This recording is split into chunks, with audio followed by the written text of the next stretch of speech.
أهلاً يا جماعة. شاب كوري ساب حياة الثراء وشركة والده علشان يبدأ من الصفر في اليابان، لكن حياته تنهار فجأة لما يخسر شغله ويكتشف خيانة حبيبته. وسط الضياع تقود الصدفة ليصبح مدرس لغة كورية، وهناك يقابل ساكورا، أم شابة تكافح من أجل ابنها. ومن هنا تبدأ قصة قد تغير حياة الاتنين للأبد. يلا بينا نبدأ. بتبدأ القصة مع يونغ وهو الابن الوحيد لرجل أعمال قوي في كوريا الجنوبية. الكل كان متوقع إنه يمشي على خطى أبوه وفي يوم من الأيام يستلم الشركة، لكن يونغ ما كانش عايز الحياة دي. هو كان بيحب الموسيقى وكان نفسه يبني حاجة بنفسه، فقرر يلم هدومه ويسافر لطوكيو. لكن الحياة ما مشيتش زي ما كان مخطط. بدل ما يبقى موسيقي اشتغل مندوب مبيعات يروج لمنتجات أكل معمولة من الجينسينج. الشغل ما كانش حلمه، لكنه كان بيدفع الفواتير. وفي يوم استدعاه المدير وقال له إن الشركة بتمر بأزمة ومش هتجدد عقده. وهو لسه مصدوم من الخبر راح لشقة حبيبته علشان يلاقي دعم منها، لكن اتفاجئ بمشهد كسر قلبه. لقاها مع راجل تاني، اختارت واحد أغنى وأكثر استقرار منه. بعد ما بقى مكسور القلب ومن غير شغل كلم أمه في سيول. أمه كانت لسه بتتمنى يرجع البيت، خصوصاً إن شركة أبوه كانت محتاجة حد يستلمها، لكن أبوه كان رافض حتى يتكلم معاه.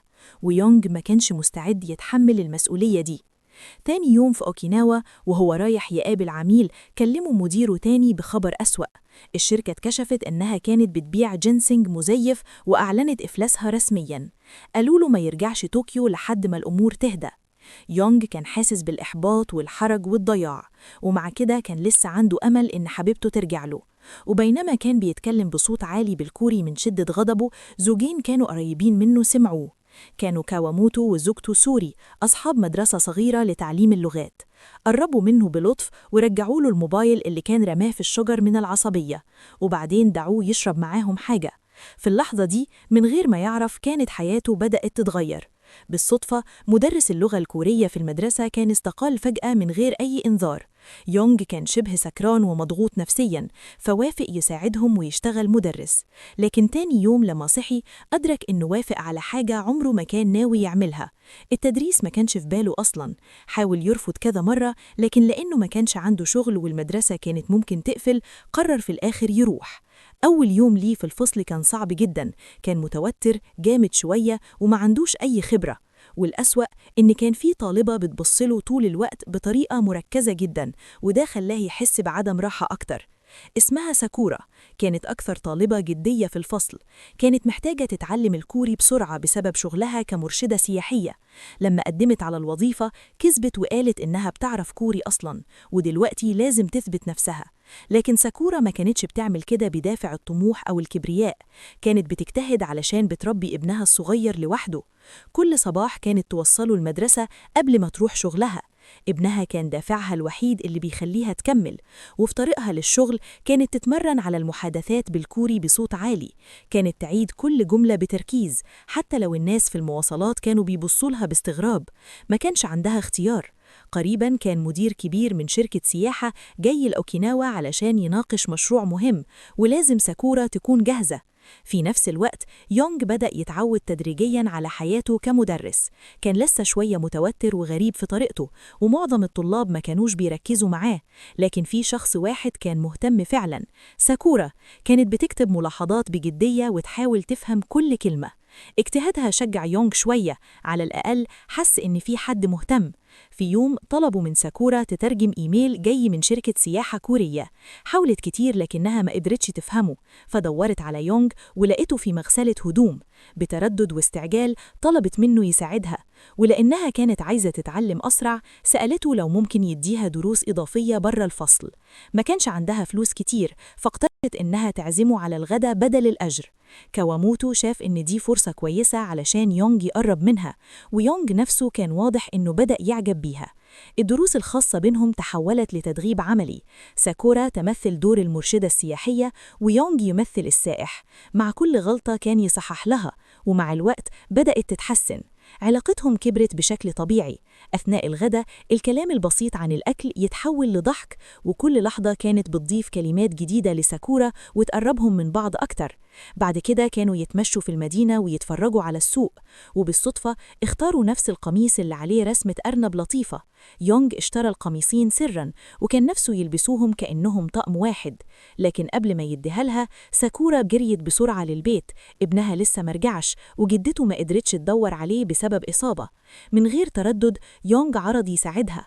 فضلوا يدوروا ساعات لحد ما يونغ لقى الولد أخيراً. ساكورا كانت ممتنة جداً، وهي بتوصله لمحطة الأتوبيس الجو بينهم بقى أهدى وأعمق. بدافع الفضول يونغ سألها بلطف عن والد ابنها. ساعتها ساكورا حكت قصتها. حملت وهي عندها 20 سنة، لكن الأب اختفى فجأة، ومن وقتها وهي بتربي ابنها لوحده وبتحاول تعطيه حب واستقرار. ابنها كاي لحد دلوقتي ما يعرفش مين أبوه. تاني يوم يونغ وفى بوعده لجدتها وراح يوصل كاي للمدرسة. كانوا ماشيين سوا كأنهم أب وابنه، ومع الأيام الحياة بدأت تمشي بنظام. فصل يونغ بقى أكثر حيوية وطريقته في التدريس صارت طبيعية أكثر. ساكورا فضلت أسرع طالبة في التعلم ودروسهم الخاصة بقت جزء ثابت من يومها. العلاقة بدأت تتطور ببطء وتتعدى مجرد الدراسة. يونغ قضى وقت أكبر مع كاي، أحياناً كان يعلم وهو بيلعب معاه بالكورة، واللحظة كده التلاتة كانوا باينين كأنهم عيلة صغيرة وسعيدة. في البيت يونغ استلم مكالمة تانية من أمه، وكانت مستمرة تضغط عليه يرجع سيول علشان يناقش مستقبله مع أبوه اللي عمره ما قالهوله قبل كده. اتكشف أبوه كان مريض ومحتاج عملية.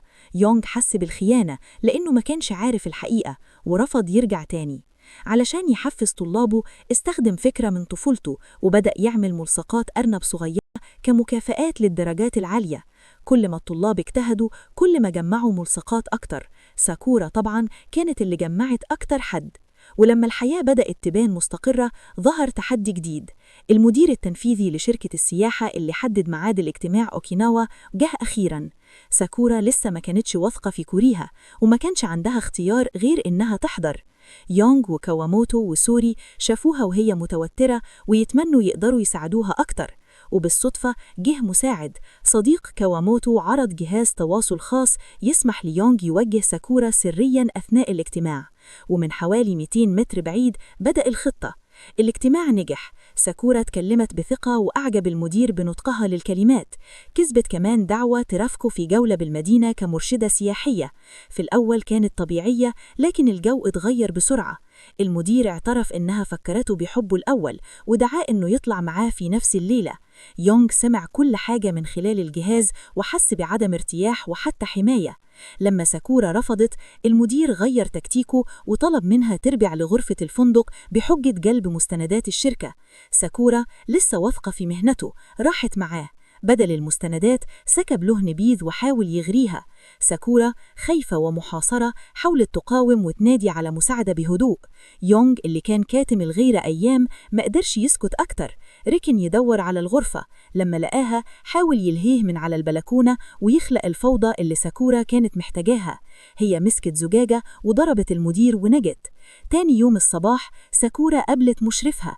كانت متوقعة غضب بعد فشل الصفقة، لكن بدل ده أشاد بمجهودها واجتهادها. الخوف اللي كان جواها تحول لراحة.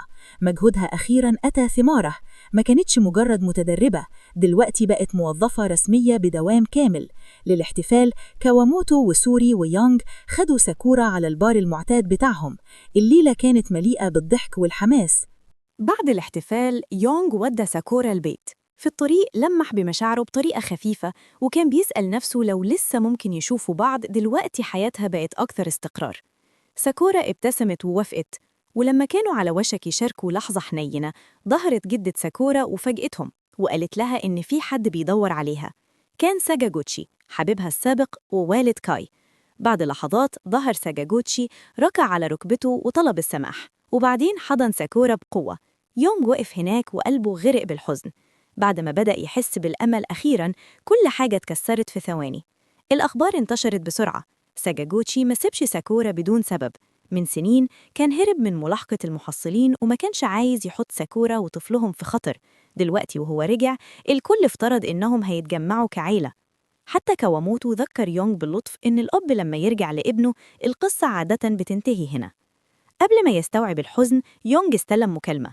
حالة أبوه ساءت. من غير تردد ركض يرجع كوريا. رؤية أبوه ضعيف في المستشفى كانت صدمة. كل الوقت ده أبوه كان مخبي مرضه وما كانش عايز يونغ يقلق أو يحس بالضغط. بصمته أخيراً كان قبول بخيارات يونغ واستقلاله. يونغ وهو بيبص على صورة قديمة ليهم، الكراهية بدأت تختفي والمسافة اللي بناها سنين بدأت تلين. قرر إنه الوقت إنه يتقدم ويساعد في الشركة اللي كان نفسه يهرب منها. مرت 3 سنين. خلال رحلة عمل، يونغ دخل فندق الاجتماع والقدر تدخل تاني. هناك كانت ساكورا، دلوقتي مرشدة سياحية واثقة ومحترمة. لم شملهم كان دافي وطبيعي كأنه ما فاتش سنين. قعدوا مع بعض وشاركوا بعض الأخبار عن حياتهم. يونغ دلوقتي كان ماسك واحدة من شركات أبوه الفرعية، وساكورا كانت بتسافر بين اليابان وسيول للشغل. لما يونغ سأل عن كاي، ساكورا كشفت الحقيقة. ما تصالحوش مع ساجاجوتشي. لا هي ولا ابنها قدروا يقبلوه يرجع حياتهم. بالنسبة ليونغ الإجابة دي كانت كل حاجة. وبالصدفة وقع ملصق أرنب صغير من حاجات ساكورا. كان واحد من الملصقات اللي هو اداهالها في الفصل. اتوقفوا الاتنين وافتكروا الضحك والدروس والاتصال اللي عمره ما اختفى. القصة انتهت بابتساماتهم الرقيقة. ده كان قصة يونغ وساكورا عن إزاي الحياة ممكن تاخدنا في طريق مش متوقع، وعن الحب والصبر اللي بيغيروا كل حاجة. لو عجبتك القصة ما تنساش تعمل لايك وتشترك في القناة عشان تشوف قصص أكتر، وفعل الجرس عشان يوصلك كل جديد، وشاركنا رأيك في التعليقات. سلام.